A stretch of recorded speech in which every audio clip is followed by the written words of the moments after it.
ਰੰਗ ਰਾਤੇ ਸੁਹਾਵਾ ਕਰੇ ਸਰੇ ਸਜੋ ਜੋਤੀ ਰੇ ਰੰਗ ਰਾਤੇ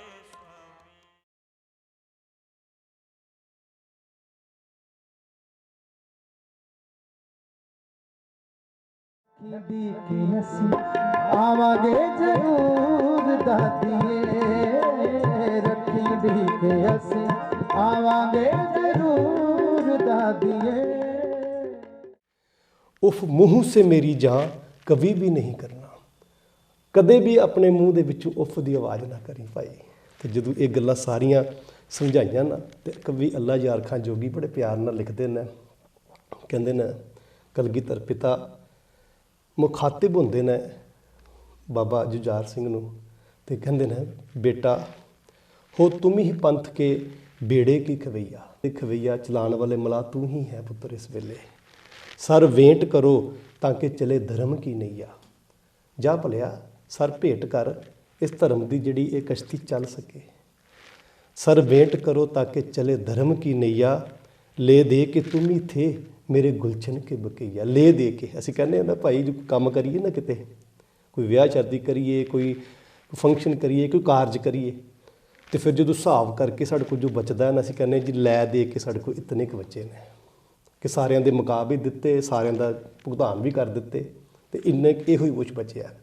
ਕਲਗੀਧਰ ਪਿਤਾ ਗੁਰੂ ਗੋਬਿੰਦ ਸਿੰਘ ਪਤਾ ਕਹਿੰਦੇ ਨੇ ਕਹਿਣ ਲੱਗੇ ਲੈ ਦੇ ਕੇ ਤੁਮ ਹੀ ਥੇ ਮੇਰੇ ਗੁਲਸ਼ਨ ਕੇ ਬਕਈਆ, ਲੈ ਜਾਓ ਕਿ ਕਹਿੰਦੇ ਲੈ ਜਾਓ ਕਿ ਰਾਹ ਤੱਕਤੇ ਹੈ ਸਭ ਖੁਲਦ ਮੇ ਬਈਆ। ਕਹਿੰਦੇ ਤੈਨੂੰ ਤੇ ਤੇਰਾ ਭਰਾ ਵੀ ਤੇਰੀ ਰਾਹ ਤੱਕ ਰਿਹਾ ਭਾਈ, ਜਾ ਭਲਿਆ ਜਾ ਇੱਥੋਂ। ਪਰ ਕਹਿੰਦੇ ਕਿ ਪਿਤਾ ਦੀ ਇੱਕ ਖਾਹਿਸ਼ ਪੂਰੀ ਕਰਕੇ ਜਾਈਂ, ਖਾਹਿਸ਼ ਹੈ ਤੁਮੇ ਤੇਗ ਚਲਾਤੇ ਹੋਏ ਦੇਖੋ। ਕਹਿੰਦੇ ਮੈਂ ਨਹੀਂ ਦੇਖਿਆ ਤੈਨੂੰ ਅੱਜ ਤੱਕ ਜੰਗੇ ਮੈਦਾਨ ਦੇ ਵਿੱਚ ਕਦੇ ਲੜਦਿਆਂ ਹੋਇਆ, ਪਰ ਮੇਰੇ ਮਨ ਦੀ ਇੱਕ ਰੀਝ ਹੈ ਦੁਨੀਆ ਦਾ ਪਹਿਲਾ ਪਿਤਾ ਹੋਏਗਾ, ਪਹਿਲਾ ਪਿਤਾ ਹੋਵੇਗਾ ਦੁਨੀਆ ਦਾ ਜਿਸ ਪਿਤਾ ਨੇ ਇਹ ਗੱਲ ਆਪਣੇ ਪੁੱਤ ਨੂੰ ਆਖੀ ਹੋਵੇਗੀ ਖਾਹਿਸ਼ ਹੈ ਤੁਮੇ ਤੇਗ ਚਲਾਤੇ ਹੋਏ ਦੇਖੂੰ, ਹਮ ਆਂਖ ਸੇ ਵਰਸ਼ੀ ਤੁਮੇ ਖਾਤੇ ਹੋਏ ਦੇਖੋ। ਮੈਂ ਤੈਨੂੰ ਅੱਖ ਦੇ ਨਾਲ ਤੇਰੇ ਸੀਨੇ ਦੇ ਵਿੱਚ ਵਰਸ਼ੀ ਖਾਂਦਾ ਵੇਖਾਂ। ਤੇ ਸਤਿਗੁਰੂ ਸੱਚੇ ਪਾਤਸ਼ਾਹ ਜੀ ਨੇ ਆਪਣੇ ਦੋਵੇਂ ਪੁੱਤ ਉਸ ਚਮਕੌਰ ਦੀ ਜੰਗ ਦੇ ਵਿੱਚ ਤੇ ਸਾਰੇ ਦੇ ਸਾਰੇ ਸਿੰਘ ਵੀ ਸ਼ਹੀਦ ਕਰਾ ਦਿੱਤੇ। ਉਹਨਾਂ 'ਚੋਂ ਜਿਸ ਵੇਲੇ 5 ਸਿੰਘ ਰਹਿ ਗਏ ਨੇ ਤੇ ਉਹਨਾਂ ਨੇ ਵੇਖਿਆ ਕਿ ਹੁਣ ਜਿਹੜੇ ਹਾਲਾਤ ਹਨ ਬੜੇ ਸਮੇਂ ਦੀ ਜੋ ਮੰਗ ਸੀ ਕਿ ਕਲਗੀਧਰ ਪਿਤਾ ਗੁਰੂ ਗੋਬਿੰਦ ਸਿੰਘ ਪਾਤਸ਼ਾਹ ਨੂੰ ਇੱਥੇ ਅਸੀਂ ਬਚਾਉਣਾ ਚਾਹੀਦਾ ਜੀ, ਕਿਉਂਕਿ ਪੰਥ ਨੂੰ ਸੇਧ ਦੇਣ ਵਾਲਾ ਇੱਕ ਚਾਹੀਦਾ ਸਾਨੂੰ। ਬਿਲਕੁਲ ਹਾਂ। ਭਾਈ ਦਇਆ ਸਿੰਘ, ਭਾਈ ਧਰਮ ਸਿੰਘ, ਭਾਈ ਮਾਨ ਸਿੰਘ ਤੇ ਸਤਿਗੁਰੂ ਸੱਚੇ ਪਾਤਸ਼ਾਹ 2 ਹੋਰ ਨਾਲ ਸਿੰਘ ਨੇ, ਭਾਈ ਸੰਗਤ ਸਿੰਘ ਨਾਲ ਹਨ। ਇਹਨਾਂ 5 ਨੇ ਜਿਸ ਵੇਲੇ ਸਲਾਹ ਕੀਤੀ ਕਿ ਹੁਣ ਕਲਗੀਧਰ ਪਿਤਾ ਗੁਰੂ ਗੋਬਿੰਦ ਸਿੰਘ ਪਾਤਸ਼ਾਹ ਜੀ ਨੂੰ ਇਸ ਗੜੀ ਦੇ ਵਿੱਚੋਂ ਜਾਣ ਦਾ ਸੱਦਾ ਦਿੱਤਾ ਜਾਏ, ਕਿਉਂਕਿ ਸ਼ਾਮ ਪੈ ਗਈ ਸੀ, ਜੰਗ ਫਿਰ ਬੰਦ ਹੋ ਗਈ ਸੀ, ਸ਼ਾਮ ਪੈ ਗਈ, ਰਾਤ ਦਾ ਸਮਾਂ ਹੋ ਗਿਆ ਤੇ ਵਿਚਾਰਾਂ ਸ਼ੁਰੂ ਹੋਈਆਂ ਕਿ ਕਲਗੀਧਰ ਪਿਤਾ ਗੁਰੂ ਗੋਬਿੰਦ ਸਿੰਘ ਪਾਤਸ਼ਾਹ ਤੁਸੀਂ ਇਸ ਗੜੀ ਨੂੰ ਛੱਡ ਦਿਓ। ਵੈਸੇ ਇਤਿਹਾਸਕਾਰਾਂ ਨੇ ਬੜਾ ਖੂਬਸੂਰਤ ਲਿਖਿਆ, ਬੜੀਆਂ ਬਹੁਤ ਜੁਝਾਰੂ ਕਿਸਮ ਦੇ ਨਾਲ ਲਿਖਿਆ ਕਿ ਕਲਗੀਧਰ ਪਿਤਾ ਗੁਰੂ ਗੋਬਿੰਦ ਸਿੰਘ ਪਾਤਸ਼ਾਹ ਦਾ ਚਿਹਰਾ ਜਿਹੜਾ ਨਾ ਰੋਹ ਦੇ ਨਾਲ ਲਾਲ ਹੋ ਗਿਆ ਸੀ। ਕਹਿੰਦੇ ਨੇ ਮਤਲਬ ਇਤਨਾ ਮੈਂ ਜ਼ਿਕਰ ਕਰਾਂ ਤੇ ਬੜਾ ਲੰਬੀ ਗੱਲ ਜਾਂਦੀ ਹੈ ਕਿ ਸਤਿਗੁਰੂ ਸੱਚੇ ਪਾਤਸ਼ਾਹ ਕਹਿੰਦੇ ਉਹ ਸਿੰਘੋ ਤੁਸੀਂ ਕੀ ਕਹਿੰਦੇ ਪਏ ਮੈਨੂੰ ਕਿ ਮੈਂ ਜੰਗ ਦਾ ਚੋਰ ਬਣ ਜਾਵਾਂ, ਮੈਂ ਪਿੱਠ ਦਸਾ ਕੇ ਨੱਸ ਜਾਵਾਂ, ਜਾਨ ਨਾਲੋਂ ਪੁੱਤ ਸਾਰੇ ਮਰਵਾ ਕੇ ਨੱਸ ਜਾਵਾਂ ਮੈਂ। ਕਹਿੰਦੇ ਨਹੀਂ ਭਾਈ ਇਹ ਜ਼ੁਲਮ ਮੇਰੇ ਤੇ ਨਾ ਕਰੋ, ਮੇਰੇ ਤੇ ਕਿਰਪਾ ਕਰੋ। ਪਰ ਜੋ ਪੰਥ ਦਾ ਹੁਕਮ ਸੀ ਨਾ, ਪੰਥ ਦਾ ਹੁਕਮ, ਉਹ ਕਲਗੀਧਰ ਪਿਤਾ ਗੁਰੂ ਗੋਬਿੰਦ ਸਿੰਘ ਪਾਤਸ਼ਾਹ ਨੇ ਪੰਥ ਨੂੰ ਗੁਰਿਆਈ ਦਿੱਤੀ ਹੈ। ਇੱਥੇ ਇਹ ਜਿਹੜੀ 5 ਪ੍ਰਧਾਨੀ ਸਿਸਟਮ ਅਸੀਂ ਗੱਲ ਕਰਦੇ ਹਾਂ ਨਾ, ਇਸ ਚਮਕੌਰ ਦੀ ਗੜੀ ਦੇ ਅੰਦਰ ਮੇਰੇ ਸਤਿਗੁਰੂ ਸੱਚੇ ਪਾਤਸ਼ਾਹ ਜੀ ਨੇ ਇਹ ਸਰਦਾਰੀ ਬਖਸ਼ਿਸ਼ ਕੀਤੀ ਹੈ, ਇਹ ਹੁਕਮ ਨਵਾਜ਼ਿਆ ਹੈ 5 ਪਿਆਰਿਆਂ ਨੂੰ, 5 ਦੇ ਹੁਕਮ ਨੂੰ। ਅੱਜ ਤੇ ਭਲੇ ਉਹ ਵੱਖਰੀ ਗੱਲ ਹੈ ਕਿ ਮੇਰੀ ਕੌਮ ਦੇ ਜਿਹੜੇ ਆਗੂਕਾਰ ਹਨ ਕਈ ਵਾਰ ਉਹ 5 ਦੀ ਗੱਲ ਨਹੀਂ ਮੰਨਦੇ, ਕਹਿ ਜਾਂਦੇ ਨੇ 5 ਸਾਡੇ ਮੁਲਾਜ਼ਮ ਨੇ, ਵੱਖ ਗੱਲ ਹੈ। ਪਰ ਕਲਗੀਧਰ ਪਿਤਾ ਗੁਰੂ ਗੋਬਿੰਦ ਸਿੰਘ ਪਾਤਸ਼ਾਹ ਜੀ ਚਮਕੌਰ ਦੀ ਗੜੀ ਦੇ ਅੰਦਰ 5 ਦਾ ਜੋ ਹੁਕਮ ਸੀ ਉਸ ਨੂੰ ਮੰਨਣਾ ਪਿਆ ਹੈ, ਕਿਉਂਕਿ ਗੁਰੂ ਸਾਹਿਬ ਸਮਝਦੇ ਸੀ ਕਿ 5 ਵਿੱਚ ਪਰਮੇਸ਼ਰ ਉਹਨਾਂ ਨੂੰ 5 ਵਿੱਚ ਪਰਮੇਸ਼ਰ ਉਹਨਾਂ ਨੇ ਪੰਥ ਦੀ ਤਾਕਤ ਸੀ, ਪੰਥ ਦੀ ਤਾਕਤ ਸੀ, ਇਹ ਪੰਥ ਦਾ ਇੱਕ ਰੂਪ ਬਣਨਾ ਸੀ ਜੀ। ਔਰ ਰਾਤ ਦੇ ਹਨੇਰੇ ਦੇ ਵਿੱਚ ਕਲਗੀਧਰ ਪਿਤਾ ਗੁਰੂ ਗੋਬਿੰਦ ਸਿੰਘ ਪਾਤਸ਼ਾਹ ਜੀ ਨੂੰ ਗੜੀ ਛੱਡਣ ਦਾ ਸਮਾਂ ਪ੍ਰਾਪਤ ਹੋਇਆ। ਨਾਲ ਭਾਈ ਮਾਨ ਸਿੰਘ, ਭਾਈ ਦਇਆ ਸਿੰਘ, ਭਾਈ ਧਰਮ ਸਿੰਘ ਇੱਕ ਵਿਉਂਤ ਬਣਾ ਕੇ ਨਿਕਲੇ ਨੇ ਔਰ ਇਹ ਗੜੀ ਛੱਡੀ ਹੈ ਸਤਿਗੁਰ ਸੱਚੇ ਪਾਤਸ਼ਾਹ ਨੇ। ਬੜੇ ਪ੍ਰਸੰਗ ਇਸ ਗੜੀ ਦੇ ਵਿੱਚ ਆਉਂਦੇ ਨੇ ਕਿ ਜਦੋਂ ਸਤਿਗੁਰ ਸੱਚੇ ਪਾਤਸ਼ਾਹ ਲੰਘ ਰਹੇ ਸਨ ਉਸ ਗੜੀ ਦੇ ਵਿੱਚੋਂ, ਤੇ ਯਾਦ ਰੱਖਿਓ ਮੈਂ ਅਕਸਰ ਇੱਕ ਬੇਨਤੀ ਕਰਿਆ ਕਰਦਾ, ਕਲਗੀਧਰ ਪਾਤਸ਼ਾਹ ਆਪਣੀ ਜੁੱਤੀ ਵੀ ਜਿਹੜੀ ਨਾ ਲਾ ਕੇ ਗਏ ਸਨ ਗੜੀ ਦੇ ਵਿੱਚ, ਨੰਗੇ ਪੈਰੀਂ ਗਏ ਸਨ ਕਿ ਕਿਤੇ ਮੇਰੇ ਜਾਨਾਂ ਦੇ ਨਾਲੋਂ ਪਿਆਰੇ ਸਿੱਖ ਜਿੱਥੇ ਸ਼ਹੀਦ ਹੋਏ ਨੇ ਕਿਤੇ ਉਹਨਾਂ ਦੇ ਕੇਸਾਂ ਦੇ ਨਾਲ ਮੇਰੀ ਜੁੱਤੀ ਨਾ ਲੱਗ ਜਾਏ ਕਿਤੇ। ਇਹ ਕਲਗੀਧਰ ਪਿਤਾ ਸੀ। ਤੇ ਜਿਸ ਵੇਲੇ ਕਲਗੀਧਰ ਪਿਤਾ ਗੁਰੂ ਗੋਬਿੰਦ ਸਿੰਘ ਪਾਤਸ਼ਾਹ ਲੰਘ ਰਹੇ ਸਨ, ਕਿਸੇ ਕਵੀ ਨੇ ਬੜਾ ਖੂਬਸੂਰਤ ਬੜੀਆਂ ਪਿਆਰੀਆਂ ਸਤਰਾਂ ਲਿਖਦੇ ਨੇ, ਕਿਉਂਕਿ ਕਵੀ ਦੀ ਕਲਮ ਦੇ ਵਿੱਚ ਜੇ ਸ਼ਰਧਾ ਹੋਵੇ, ਭਾਵਨਾ ਹੋਵੇ ਨਾ, ਤੇ ਉਹ ਸਤਰਾਂ ਦੇ ਵਿੱਚ ਜਾਨ ਪਾ ਦਿੰਦੀ ਹੈ। ਉਹ ਲਿਖਦੇ ਨੇ ਕਈ ਜਗ੍ਹਾ ਦੇ ਉੱਤੇ ਕਿ ਜਿਸ ਵੇਲੇ ਭਾਈ ਦਇਆ ਸਿੰਘ ਨੇ ਦੇਖਿਆ ਕਿ ਕਲਗੀਧਰ ਪਿਤਾ ਗੁਰੂ ਗੋਬਿੰਦ ਸਿੰਘ ਪਾਤਸ਼ਾਹ ਨੇ ਆਪਣੇ ਜੁਝਾਰ ਸਿੰਘ ਨੂੰ ਉੱਥੇ ਉਹਨਾਂ ਦੀ ਜਦੋਂ ਬੱਦਲਾਂ ਦੇ ਵਿੱਚੋਂ ਲਿਸ਼ਕ ਮਾਰੀ ਨਾ ਬਿਜਲੀ ਨੇ, ਉਸ ਤਾਰ ਨੇ ਲਿਸ਼ਕ ਮਾਰੀ ਤੇ ਉਸ ਲਿਸ਼ਕ ਦੇ ਵਿੱਚ, ਉਸ ਲਾਈਟ ਦੇ ਵਿੱਚ ਕਲਗੀਧਰ ਪਿਤਾ ਦੀ ਨਿਗਾਹ ਸਹਿਕਦੇ ਹੋਏ ਜੁਝਾਰ ਵੱਲ ਪਈ ਹੈ। ਤੇ ਸਹਿਕਦੇ ਜੁਝਾਰ ਨੂੰ ਜਦੋਂ ਵੇਖਿਆ ਨਾ, ਤੇ ਭਾਈ ਦਇਆ ਸਿੰਘ ਵੀ ਪਿੱਛੇ ਪਿੱਛੇ ਵੇਖ ਰਹੇ ਨੇ। ਵੇਖ ਕੇ ਕਲਗੀਧਰ ਪਿਤਾ ਗੁਰੂ ਗੋਬਿੰਦ ਸਿੰਘ ਪਾਤਸ਼ਾਹ ਨੇ ਇਸ ਤਰ੍ਹਾਂ ਵੇਖਿਆ ਤੇ ਫਿਰ ਥੋੜਾ ਮੁਸਕਰਾ ਕੇ ਚੱਲ ਪਏ ਨੇ। ਬੜੇ ਕੀਮਤੀ ਲਫ਼ਜ਼ ਲਿਖੇ, ਕਹਿਣ ਲੱਗੇ, ਭਾਈ ਦਇਆ ਸਿੰਘ ਕਹਿੰਦੇ ਨੇ ਕੀ ਸੀ ਮੋਤੀਆਂ ਵਾਲੇ ਦਾ ਵਿਗੜ ਜਾਂਦਾ, ਜੇ ਹੰਝੂ ਫੁੱਲ ਤੇ ਚਾਰ ਘੇਰ ਜਾਂਦਾ। ਕੀ ਸੀ ਮੋਤੀਆਂ ਵਾਲੇ ਦਾ ਵਿਗੜ ਜਾਂਦਾ, ਜੇ ਹੰਝੂ ਚਾਰ ਫੁੱਲ ਤੇ ਘੇਰ ਜਾਂਦਾ। ਉਹਦੇ ਤਿਆਗ ਦੀ ਮਹਿੰਦੀ ਨਹੀਂ ਲੱਥਣੀ ਸੀ, ਜੇ ਸੁੱਕਾ ਹੱਥ ਪਿਆਰ ਦਾ ਫੇਰ ਜਾਂਦਾ। ਜੇ ਕਿਤੇ ਸੁੱਕਾ ਹੱਥ ਵੀ ਗੁਰੂ ਗੋਬਿੰਦ ਸਿੰਘ ਇਹ ਵੀ ਨਹੀਂ ਕਰ ਸਕੇ, ਗੁਰੂ ਗੋਬਿੰਦ ਸਿੰਘ ਪਾਤਸ਼ਾਹ। ਕਿਉਂਕਿ ਕਹਿੰਦੇ ਉਸ ਮੌਕੇ ਭਾਈ ਦਇਆ ਸਿੰਘ ਜੀ ਨੇ ਕਿਹਾ ਸੀ ਕਿ ਜਾਂਦੇ ਜਾਂਦੇ ਮੈਨੂੰ ਜੁਝਾਰ ਸਿੰਘ ਜੀ ਦੀ ਜਿਹੜੀ ਦੇਹ ਆ, ਜਿਹੜੇ ਉਹਨਾਂ ਨੇ ਕਹਿੰਦੇ ਸਹਿਕਦੇ ਸਹਿਕਦੇ ਗੁਰੂ ਸਾਹਿਬ ਨੇ ਉਹਨਾਂ ਨੂੰ ਪ੍ਰਾਣ ਤਿਆਗਦੇ ਵੀ ਦੇਖਿਆ ਤੇ ਉਹਨਾਂ ਨੇ ਕਿਹਾ ਕਿ ਮੈਨੂੰ ਇਹਨਾਂ ਉੱਤੇ ਚਾਦਰ ਪਾਉਣ ਦਿਓ। ਤਾਂ ਗੁਰੂ ਸਾਹਿਬ ਨੇ ਅੱਗੋਂ ਉੱਤਰ ਦਿੱਤਾ ਕਿ ਜੇ ਤੂੰ ਸਾਰੇ ਸਿੰਘਾਂ ਤੇ ਚਾਦਰ ਪਾ ਸਕਦਾ ਤਾਂ ਮੇਰੇ ਜੁਝਾਰ ਸਿੰਘ ਤੇ ਚਾਦਰ ਪਾਈ, ਪਾ ਇਹਦੇ ਤੇ ਚਾਦਰ ਤੂੰ। ਉਹਨਾਂ ਨੇ ਕਿਹਾ ਸੀ, ਬੜੇ ਖੂਬਸੂਰਤ ਲਿਖੇ ਨੇ ਕਵੀ ਚਰਨ ਸਿੰਘ ਸਫਰੀ ਦੀਆਂ ਬੜੀਆਂ ਪਿਆਰੀਆਂ ਸਤਰਾਂ ਅਸੀਂ ਪੜ੍ਹਦੇ ਹਾਂ। ਉਹ ਕਹਿੰਦੇ ਨੇ ਜਿਸ ਵੇਲੇ ਬੱਦਲਾਂ 'ਚੋਂ ਬਿਜਲੀ ਝਮੱਕੇ ਸੀਗੀ ਮਾਰਦੀ, ਜਦੋਂ ਬੱਦਲਾਂ ਦੇ ਵਿੱਚੋਂ ਬਿਜਲੀ ਨੇ ਝਮੱਕਾ ਜਿਹਾ ਮਾਰਿਆ ਨਾ, ਤੇ ਕਲਗੀਧਰ ਪਿਤਾ ਗੁਰੂ ਗੋਬਿੰਦ ਸਿੰਘ ਨੇ ਕੀ ਦੇਖਿਆ ਕਿ ਭਾਈ ਦਇਆ ਸਿੰਘ ਉਹ ਪੱਟਾਂ ਉੱਤੇ ਲੈ ਕੇ ਬੈਠਾ ਸੀ ਲਾਸ਼ ਜੁਝਾਰ ਦੀ। ਉਹ ਲਾਸ਼ ਜਿਹੜੀ ਭਾਈ ਜੁਝਾਰ ਦਾ ਸਿਰ ਆਪਣੇ ਪੱਟਾਂ ਤੇ ਰੱਖ ਕੇ ਗੋਦ ਵਿੱਚ ਰੱਖ ਕੇ ਬੈਠਾ ਹੋਇਆ ਸੀ। ਤੇ ਕਲਗੀਧਰ ਪਿਤਾ ਗੁਰੂ ਗੋਬਿੰਦ ਸਿੰਘ ਪਾਤਸ਼ਾਹ ਕਹਿੰਦੇ, ਚੱਲ ਭਾਈ ਦਇਆ ਸਿੰਘ ਚੱਲ ਚੱਲੀਏ, ਕੀ ਕਰਦਾ ਹੈ, ਕਿਉਂ ਦੇਈ ਜਾਨਾ ਮੋਹ ਵਾਲੀਆਂ ਮੋਹ ਦੀਆਂ ਤੰਦਾਂ, ਕਿਉਂ ਬੰਨੀ ਜਾਨਾ ਮੋਹ ਦੀਆਂ ਤੰਦਾਂ। ਕਹਿੰਦਾ ਦੇਖ ਤੇ ਸਹੀ ਮੈਦਾਨ ਵਿੱਚ ਕਿੰਨੇ ਪੁੱਤ ਸ਼ਹੀਦ ਹੋਏ ਨੇ, ਪਏ ਕਿਹੜੇ ਹਾਲ ਨੇ ਇੱਥੇ, ਕਿਹੜੇ ਹਾਲ ਦੇ ਨਾਲ ਇੱਥੇ ਸਿੰਘ ਪਏ ਹੋਏ ਨੇ। ਕਿਹਨੂੰ ਕਿਹਨੂੰ ਤੂੰ ਅਸੀਂ ਵੇਖਾਂਗੇ, ਕਿਹਨੂੰ ਕਿਹਨੂੰ ਚੁੱਕਾਂਗੇ। ਜਿਹੜੇ ਪੰਥ ਦੇ ਸ਼ਹੀਦ ਹੁੰਦੇ ਨੇ ਉਹ ਕਫਨਾਂ ਨੂੰ ਨਹੀਂ ਲੋਚਦੇ। ਤੇ ਭਾਈ ਦਇਆ ਸਿੰਘ ਕਹਿਣ ਲੱਗੇ, ਮੈਂ ਕਹਿੰਦੇ ਇੱਕ ਰਸਮ ਨਿਭਾਉਣਾ ਚਾਹੁੰਦਾ। ਕਹਿੰਦੇ ਜੀ ਕਰਦਾ ਮੇਰੀ ਆਪਣੀ ਜਿਹੜੀ ਪੱਗ ਹੈ ਨਾ, ਇਹਦੇ ਦੋ ਟੋਟਕੇ ਬਣਾ ਦੇਵਾਂ। ਜੀ ਚਾਹੁੰਦਾ ਇਹਦੇ ਦੋ ਟੋਟਕੇ ਬਣਾ ਦਿਆਂ, ਅੱਧਾ ਅੱਧਾ ਜੁਝਾਰ ਤੇ ਅਜੀਤ ਦੇ ਉੱਤੇ ਪਾ ਦਿਆਂ। ਤੇ ਸਤਿਗੁਰ ਸੱਚੇ ਪਾਤਸ਼ਾਹ ਨੇ ਕਿਹਾ, ਉਹ ਪੰਥ ਦੇ ਸ਼ਹੀਦ ਭਲਿਆ ਕਫਨ ਨਹੀਂ ਮੰਗਦੇ ਹਨ। ਸਤਿਗੁਰ ਸੱਚੇ ਪਾਤਸ਼ਾਹ ਇਸ ਚਮਕੌਰ ਦੀ ਗੜੀ ਨੂੰ, ਜਿਹੜਾ ਇਹ ਜੰਗੇ ਮੈਦਾਨ ਸੀ, ਲਲਕਾਰ ਕੇ ਗਏ ਨੇ, ਲਲਕਾਰ ਕੇ ਗਏ ਨੇ। ਇਤਿਹਾਸਕਾਰ ਲਿਖਦੇ ਨੇ ਕਿ ਸਤਿਗੁਰੂ ਚੁੱਪ ਚਪੀਤੇ ਨਹੀਂ ਲੰਘੇ। ਕਹਿੰਦੇ ਚੱਲਿਆ ਹਿੰਦ ਦਾ ਰਾਖਾ, ਚੱਲਿਆ ਇਸ ਵਤਨਾਂ ਦਾ ਰਾਖਾ, ਚੱਲਿਆ ਗੁਰੂ ਤੇਗ ਬਹਾਦਰ ਦਾ ਪੁੱਤ। ਕਹਿੰਦੇ ਨੇ ਉਹਨਾਂ ਨੇ ਇੱਕ ਸਟ੍ਰੈਟੇਜੀ ਬਣਾਈ ਸੀ ਕਿ ਉਹਨਾਂ ਨੂੰ ਜਦੋਂ ਗੁਰੂ ਸਾਹਿਬ ਚਮਕੌਰ ਦੀ ਗੜੀ ਛੱਡ ਕੇ ਗਏ, ਇਹ ਇਤਿਹਾਸ ਕਹਿੰਦਾ ਕਿ ਅਸੀਂ ਇਸ ਨੂੰ ਜ਼ਰੂਰ ਕਲੀਅਰ ਕਰਨਾ ਚਾਹਾਂਗੇ ਕਿ ਜਿਹੜਾ ਭਾਈ ਹਿੰਮਤ ਸਿੰਘ ਜੀ ਦਾ ਕਾਠਾ, ਜਿਹੜਾ ਕਹਿੰਦੇ ਭਾਈ ਹਿੰਮਤ ਸਿੰਘ ਜੀ ਦਾ ਕਾਠਾ ਜਿਹੜਾ ਗੁਰੂ ਸਾਹਿਬ ਜੀ ਦੇ ਨਾਲ ਮੇਲ ਖਾਂਦਾ ਸੀ, ਵੀ ਜਿਵੇਂ ਉਹ ਬਹਿੰਦੇ ਸੀ। ਇੱਥੇ ਮੈਂ ਤੁਹਾਡੇ ਇੱਕ ਕਲੀਅਰੈਂਸ ਕਰ ਦਿੰਦਾ, ਇਤਿਹਾਸ ਦੇ ਪੰਨਿਆਂ ਦੇ ਵਿੱਚ ਭਾਈ ਸੰਗਤ ਸਿੰਘ ਜਿਹੜੇ ਸਨ ਨਾ, ਉਹ ਉਹਨਾਂ ਦਾ ਜਿਹੜਾ ਮੁਹੰਦਰਾ ਸੀ, ਉਹ ਗੁਰੂ ਸਾਹਿਬ ਦੇ ਮੁਹੰਦਰੇ ਦੇ ਨਾਲ ਮੇਲ ਖਾਂਦਾ ਸੀ। ਤੇ ਸਤਿਗੁਰੂ ਜੀ ਨੇ ਕੀ ਕੀਤਾ ਕਿ ਆਪਣੀ ਜਿਹੜੀ ਪੁਸ਼ਾਕ ਸੀ ਨਾ, ਆਪਣੇ ਜਿਹੜੇ ਸਤਿਗੁਰੂ ਜੀ ਨੇ ਲਿਬਾਸ ਪਾਇਆ ਸੀ, ਉਹ ਭਾਈ ਸੰਗਤ ਸਿੰਘ ਨੂੰ ਦਿੱਤਾ ਹੈ। ਉਹ ਕਲਗੀ ਵੀ ਭਾਈ ਸੰਗਤ ਸਿੰਘ ਨੂੰ ਲਗਾਈ ਹੈ। ਤੇ ਸੰਗਤ ਸਿੰਘ ਉੱਪਰ ਉਸ ਦੋ ਮੰਜ਼ਿਲਾ ਚਵਾਰੇ ਤੇ ਚੜ੍ਹੇ ਨੇ।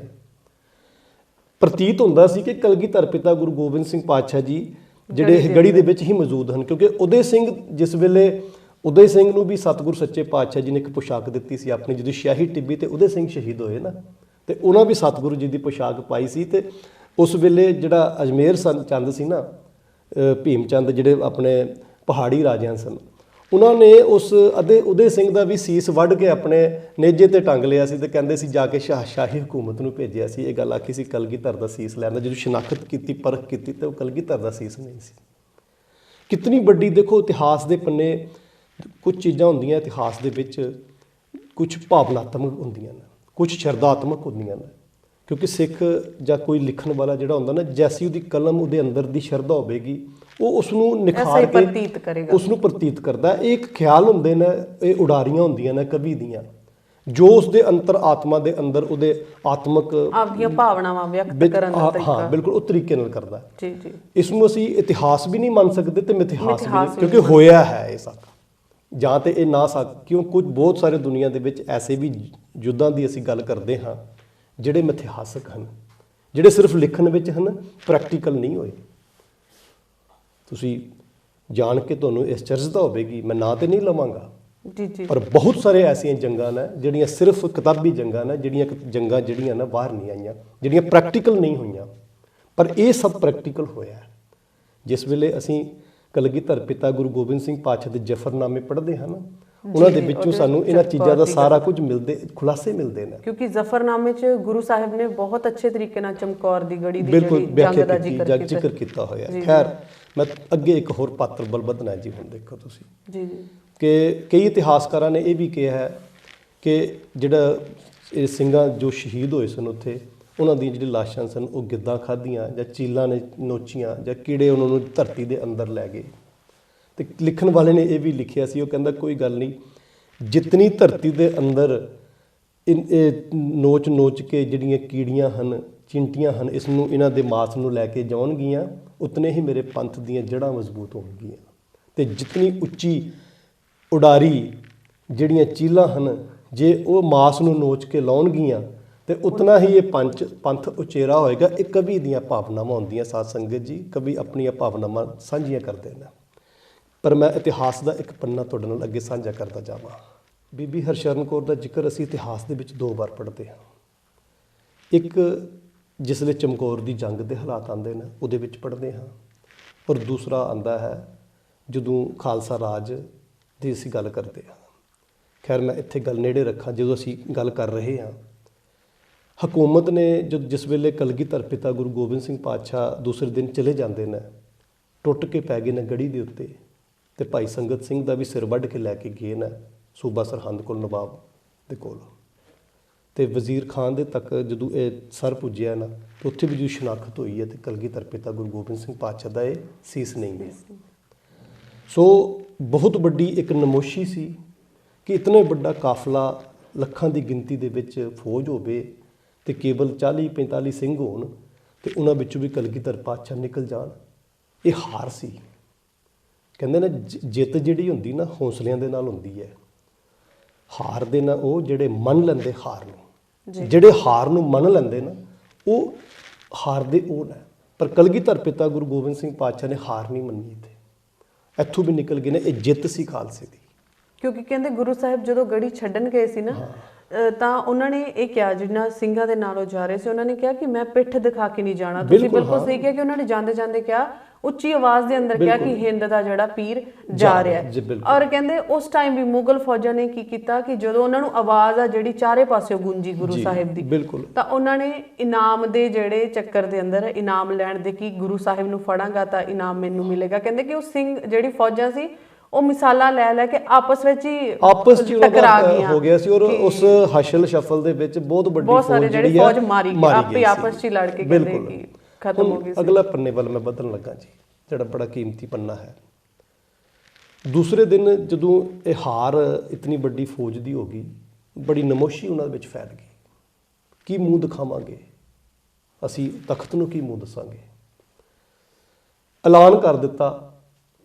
ਪਿੰਡਾਂ ਦੇ ਵਿੱਚ ਇੱਕ ਢੰਡੋਰਚੀ ਉੱਠਿਆ, ਉਸਨੇ ਢੰਡੋਰੇ ਫਰਾ ਦਿੱਤੇ ਕਿ ਕੋਈ ਵੀ ਸ਼ਖਸ, ਕੋਈ ਵੀ ਬੰਦਾ ਇਹ ਜਿਹੜੇ ਚਮਕੌਰ ਦੇ ਸ਼ਹੀਦ ਉੱਥੇ ਪਏ ਹੋਏ ਨਾ, ਉਹਨਾਂ ਦੀ ਲਾਸ਼ਾਂ ਦੇ ਨਾ ਸੰਸਕਾਰ ਕਰੇ, ਨਾ ਉਹਨਾਂ ਨੂੰ ਹੱਥ ਲਾਏ। ਇੱਕ ਭਿਆਨਕ ਮੰਜ਼ਰ ਪੇਸ਼ ਕਰਨਾ ਚਾਹੁੰਦੇ ਸਨ ਉਹ, ਇੱਕ ਡਰਾਉਣਾ ਚਾਹੁੰਦੇ ਸਨ ਉਹ। ਪਰ ਬਾਰੇ ਜਾਈਏ ਗੁਰੂ ਨਾਨਕ ਦੇ ਘਰ ਦੇ, ਉਸ ਕਲਗੀਆਂ ਵਾਲੇ ਦਾਤੇ ਦੇ ਵੱਲੋਂ ਦਿੱਤੀ ਹੋਈ ਅੰਮ੍ਰਿਤ ਦੀ ਦਾਤ ਨੂੰ। ਇੱਕ ਮਾਂ ਆਪਣੇ ਘਰ ਵਿੱਚ ਇਹ ਢੰਡੋਰੇ ਦੀ ਆਵਾਜ਼ ਸੁਣ ਰਹੀ ਹੈ।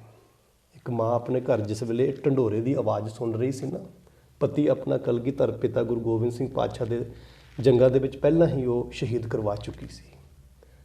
ਤੇ ਉਹ ਮਾਂ ਅਕਾਲ ਪੁਰਖ ਦੇ ਚਰਨਾਂ ਵਿੱਚ ਇੱਕ ਅਰਦਾਸ ਕਰਦੀ ਹੈ। ਮਾਂ ਕਹਿਣ ਲੱਗੀ, ਕਲਗੀਧਰ ਪਿਤਾ ਗੁਰੂ ਗੋਬਿੰਦ ਸਿੰਘ ਜੀ, ਹੇ ਅਕਾਲ ਪੁਰਖ, ਕਾਸ਼ ਮੈਨੂੰ ਤੂੰ ਇੱਕ ਪੁੱਤ ਦੀ ਦਾਤ ਦਿੱਤੀ ਹੁੰਦੀ, ਕਾਸ਼ ਮੈਨੂੰ ਤੂੰ ਇੱਕ ਪੁੱਤ ਦੀ ਦਾਤ ਦਿੱਤੀ ਹੁੰਦੀ, ਮੈਂ ਉਸ ਨੂੰ ਭੇਜਦੀ, ਉਹ ਜਾ ਕੇ ਆਪਣੇ ਭਰਾਵਾਂ ਦਾ ਸੰਸਕਾਰ ਤੇ ਕਰ ਸਕਦਾ।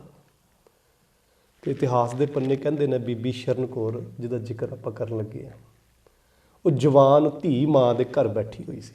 ਮਾਨ ਕਰੇ ਉਹ ਆਪਣੇ ਇਸ ਛਾਨਾਮਤੀ ਇਤਿਹਾਸ ਦੇ ਉੱਤੇ। ਉਹ ਬੀਬੀ ਕਹਿਣ ਲੱਗੀ, ਬੀਬੀ ਸ਼ਰਨ ਕੌਰ ਕਹਿਣ ਲੱਗੀ, ਮਾਂ ਕੀ ਹੋਇਆ ਜੇ ਰੱਬ ਨੇ ਤੈਨੂੰ ਪੁੱਤ ਦੀ ਦਾਤ ਨਹੀਂ ਦਿੱਤੀ, ਤੇਰੀ ਧੀ ਉਹ ਪੁੱਤ ਵਾਲਾ ਕੰਮ ਕਰਕੇ ਆਵੇਗੀ। ਮਾਂ ਦੇ ਚਿਹਰੇ ਤੇ ਲਾਲੀ ਆ ਗਈ, ਅੱਖਾਂ ਵਿੱਚ ਚਮਕ ਆ ਗਈ, ਧੀ ਐਸਾ ਹੋ ਸਕਦਾ ਧੀਏ, ਤੂੰ ਕਰੇਂਗੀ? ਔਰ ਇਤਿਹਾਸ ਦੇ ਪੰਨੇ ਕਦੇ ਪੜ੍ਹ ਕੇ ਵੇਖਿਓ, ਉਸ ਧੀ ਨੇ ਰਾਤ ਦੇ ਹਨੇਰੇ ਦੇ ਵਿੱਚ ਉਸ ਚਮਕੌਰ ਦੇ ਮੈਦਾਨ ਵਿੱਚ ਜਾ ਕੇ ਤੇ ਇੱਕ ਇੱਕ ਲਾਸ਼ਾ ਜਿਹੜਾ ਉੱਥੇ ਵੇਖਦੀ ਕਿਸ ਤਰ੍ਹਾਂ ਸੀ।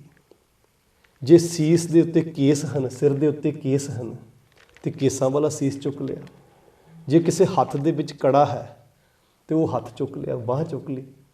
ਸਾਰੇ ਜਿਤਨੇ ਸ਼ਹੀਦ ਉੱਥੇ ਪਏ ਹੋਏ ਸੀ ਨਾ, ਨਾਲ ਇੱਕ ਬਾੜਾ ਸੀ, ਦੱਸਦੇ ਨੇ ਕਿ ਉਸ ਬਾੜੇ ਭਿੱਡਾਂ ਦਾ ਬਾੜਾ ਸੀ, ਉੱਥੇ ਸੁੱਕੀਆਂ ਲੱਕੜਾਂ ਪਈਆਂ ਹੋਈਆਂ ਸਨ। ਉਸ ਇਕੱਲੀ ਧੀ ਨੇ ਰਾਤ ਦੇ ਹਨੇਰੇ ਦੇ ਵਿੱਚ ਉਹ ਲੱਕੜਾਂ ਇਕੱਠੀਆਂ ਕੀਤੀਆਂ, ਲੱਕੜਾਂ ਇਕੱਠੀਆਂ ਕਰਕੇ ਇੱਕ ਢੇਰ ਬਣਾਇਆ ਤੇ ਇੱਕ ਇੱਕ ਲਾਸ਼ ਨੂੰ, ਇੱਕ ਇੱਕ ਸ਼ਹੀਦ ਨੂੰ ਬੜੇ ਸਤਿਕਾਰ ਦੇ ਨਾਲ ਉਹ ਧੀ ਰਾਤ ਭਰ ਉਸਨੇ ਉਸ ਦਾ ਇੱਕ ਢੇਰ ਬਣਾ ਦਿੱਤਾ। ਤੇ ਜਿਸ ਵੇਲੇ ਸਮਾਂ ਆਇਆ ਤੇ ਫਿਰ ਇੱਕ ਮਸ਼ਾਲ ਲੈ ਕੇ ਉਸ ਨੂੰ ਅਗਨ ਭੇਟ ਕਰ ਦਿੱਤਾ। ਜਿਸ ਵੇਲੇ ਅਗਨ ਭੇਟ ਕੀਤਾ ਨਾ, ਤੇ ਜਿਹੜੇ ਪਹਿਰੇ ਤੇ ਲੱਗੇ ਹੋਏ ਸਨ ਉਹ ਸਾਰੇ ਦੌੜਦੇ ਆਏ ਨੇ, ਕਿੱਥੋਂ ਆ ਗਿਆ। ਤੇ ਉਸ ਬੀਬੀ ਨੇ, ਬੀਬੀ ਸ਼ਰਨ ਕੌਰ, ਉਸ ਵੇਲੇ ਉੱਥੇ ਉਸ ਜਗ੍ਹਾ ਦੇ ਉੱਤੇ ਗੁਰੂ ਦੇ ਜਪ ਵਿੱਚ, ਉਸ ਪ੍ਰਭੂ ਦੀ ਇਲਾਹੀ ਬਾਣੀ ਦੇ ਵਿੱਚ ਨਿਪੁੰਨ ਸੀ ਔਰ ਬੈਠੀ ਹੋਈ ਸੀ ਅੱਖਾਂ ਮੂੰਦ ਕੇ। ਚੁੱਕ ਕੇ ਉਸ ਜਿੰਦੀ ਬੱਚੀ ਨੂੰ, ਬੀਬੀ ਸ਼ਰਨ ਕੌਰ ਨੂੰ, ਉਸ ਅਗਨ ਦੇ ਢੇਰ ਦੇ ਵਿੱਚ ਸੁੱਟ ਦਿੱਤਾ ਜਾਂਦਾ ਹੈ। ਆਪਣੇ ਭਰਾਵਾਂ ਦਾ ਸੰਸਕਾਰ ਵੀ ਕੀਤਾ, ਗੁਰੂ ਕੇ ਲਾਲਾਂ ਦਾ, ਤੇ ਜਿਹੜੇ ਸਿੰਘ ਉੱਥੇ ਸ਼ਹੀਦ ਹੋਏ ਸਨ ਸਭ ਦਾ ਸੰਸਕਾਰ ਉਸ ਧੀ ਨੇ ਕੀਤਾ ਹੈ। ਇਹ ਇਤਿਹਾਸ ਜੋ ਚਮਕੌਰ ਦਾ ਹੈ, ਯਤਨ ਕੀਤਾ ਕਿ ਬੜੇ ਸੰਖੇਪ ਲਫ਼ਜ਼ਾਂ ਦੇ ਵਿੱਚ ਮੈਂ ਆਪ ਨਾਲ ਇਸ ਨੂੰ ਸਾਂਝਾ ਕਰ ਸਕਿਆ। ਤੇ ਜਿਸ ਚਮਕੌਰ ਨੂੰ ਵੇਖ ਕੇ ਹਕੀਮ ਅੱਲਾ ਯਾਰ ਖਾਂ ਜੋਗੀ ਨੇ ਲਫ਼ਜ਼ ਵਰਤੇ ਨੇ ਬੜੇ ਪਿਆਰੇ। ਉਹ ਕਹਿੰਦੇ ਨੇ ਕਿ ਬਸ ਹਿੰਦ में एक ही तीर्थ है यात्रा के लिए, कटाए बाप ने बच्चे जहाँ खुदा के लिए। ਇਸ ਹਿੰਦ ਦੇ ਵਿੱਚ ਕੇਵਲ ਇੱਕ ਹੀ ਤੀਰਥ ਹੈ ਜਿਸ ਜਗ੍ਹਾ ਦੇ ਉੱਤੇ ਖੁਦਾ ਦੇ ਵਾਸਤੇ ਕਿਸੇ ਪਰਮ ਸ਼ਕਤੀ ਨੇ, ਕਿਸੇ ਪਰਮ ਭਗਤ ਨੇ ਆਪਣੇ ਬੱਚੇ ਵੀ ਕਟਵਾ ਦਿੱਤੇ ਹੋਣ। ਤੇ ਉਸ ਚਮਕੌਰ ਨੂੰ ਮੁਖਾਤਿਬ ਹੋ ਕੇ ਉਹ ਕਵੀ ਲਿਖਦਾ ਹੈ, ਕਹਿੰਦੇ ਨੇ ਚਮਕ ਹੈ ਮਹਿਰ ਕੀ ਚਮਕੌਰ ਤੇਰੇ ਜ਼ਰਰੂ ਮੇਂ, ਤੇਰੇ ਜ਼ਰਰੇ ਜ਼ਰਰੇ ਦੇ ਵਿੱਚ ਚਮਕ ਹੈ, ਉਸ ਅਕਾਲ ਪੁਰਖ ਦੀ ਬਖਸ਼ਿਸ਼ ਹੈ। ਚਮਕ ਹੈ ਮਹਿਰ ਕੀ ਚਮਕੌਰ ਤੇਰੇ ਜ਼ਰਨੂ ਵੇ, ਜਹੀਂ ਸੇ ਬਣ ਕੇ ਸਿਤਾਰੇ ਗਏ ਸਮਾ ਕੇ ਲਈ। ਜਿਹੜੇ ਆਸਮਾਨ ਦੇ ਵਿੱਚ ਅਸੀਂ ਸਿਤਾਰੇ ਵੇਖਦੇ ਹਾਂ ਨਾ, ਕਹਿੰਦੇ ਇੱਥੋਂ ਹੀ ਗਏ।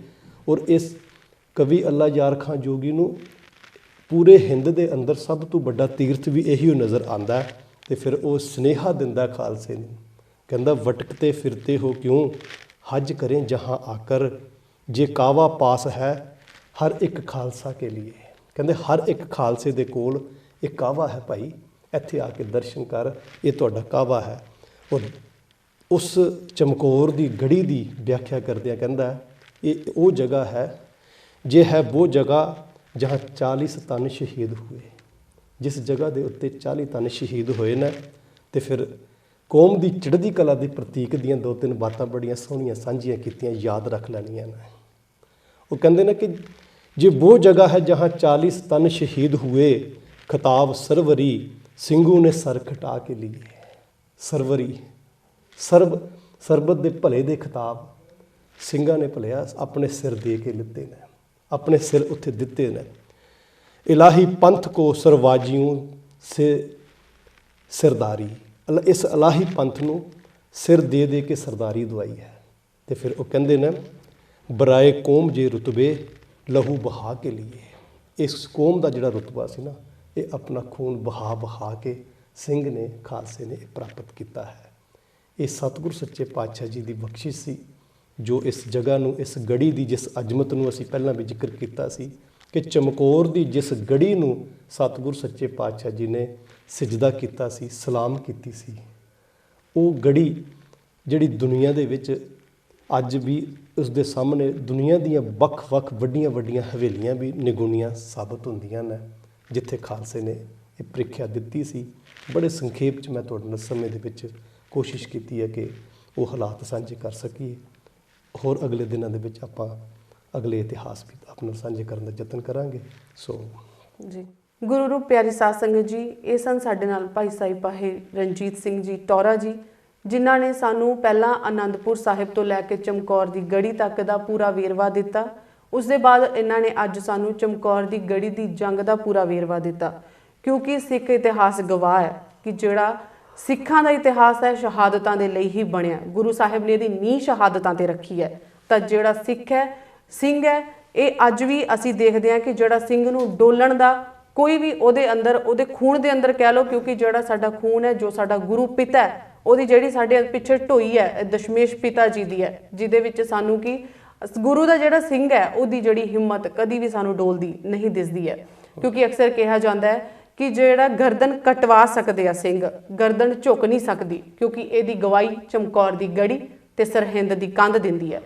ਤੋ ਇਸੇ ਹੀ ਅਸੀਂ ਇਸ ਚਮਕੌਰ ਦੀ ਗੜੀ ਤੋਂ ਅੱਗੇ ਇਸੇ ਹੀ ਵਿਸ਼ੇ ਨੂੰ ਅਸੀਂ ਅਗਾਂਹ ਤੋਰਦੇ ਹੋਏ ਜਿਹੜਾ ਅਸੀਂ ਸਫ਼ਰੇ ਸ਼ਹਾਦਤ ਆਪਣਾ ਸ਼ੁਰੂ ਕੀਤਾ, ਇਸ ਨੂੰ ਅਸੀਂ ਲੜੀਵਾਰ ਰੱਖਦੇ ਹੋਏ ਅੱਗੇ 9 ਪੋਹ ਦਾ ਸਫ਼ਰ, ਜਿਹਨੂੰ ਅਸੀਂ ਹੁਣ ਸਰਹਿੰਦ ਤੇ ਤੱਕ ਲੈ ਕੇ ਜਾਵਾਂਗੇ। ਜੋ ਸਰਹਿੰਦ ਦਾ ਸਫ਼ਰ ਰਿਹਾ, ਛੋਟੇ ਸਾਹਿਬਜ਼ਾਦਿਆਂ ਦਾ ਸਫ਼ਰ, ਸਾਡਾ ਮਾਤਾ ਗੁਜਰ ਕੌਰ ਜੀ ਦਾ ਸਫ਼ਰ, ਕਿਵੇਂ ਕਿਵੇਂ ਉਹਨਾਂ ਦੀਆਂ ਸ਼ਹੀਦੀਆਂ ਹੋਈਆਂ, ਕੀ ਉਹਨਾਂ ਨੇ ਸਾਡੇ ਲਈ ਤਸੀਹੇ ਜਰੇ, ਇਹ ਸਭ ਦਾ ਅਸੀਂ ਵਿਸਤਾਰਪੂਰਵਕ ਜਿਹੜਾ ਵਰਣਨ ਹੈ ਭਾਈ ਸਾਹਿਬ ਪਾਹੇ ਰਣਜੀਤ ਸਿੰਘ ਜੀ ਪਾਸੋਂ ਲਵਾਂਗੇ। ਤਦ ਤੱਕ ਦੇ ਲਈ ਸਾਨੂੰ ਇਜਾਜ਼ਤ ਦਿਓ ਅਤੇ ਗੁਰੂ ਦੀ ਬਖਸ਼ੀ ਹੋਈ ਫਤਿਹ ਪ੍ਰਵਾਨ ਕਰੋ ਜੀ।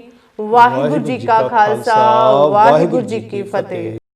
ਕਿ ਅਸੀਂ ਆਵਾਂਗੇ ਜ਼ਰੂਰ ਦਾਤੀਏ, ਰੱਖੀ ਢੀਕ ਅਸੀਂ ਆਵਾਂਗੇ ਜ਼ਰੂਰ ਦਾਤੀਏ।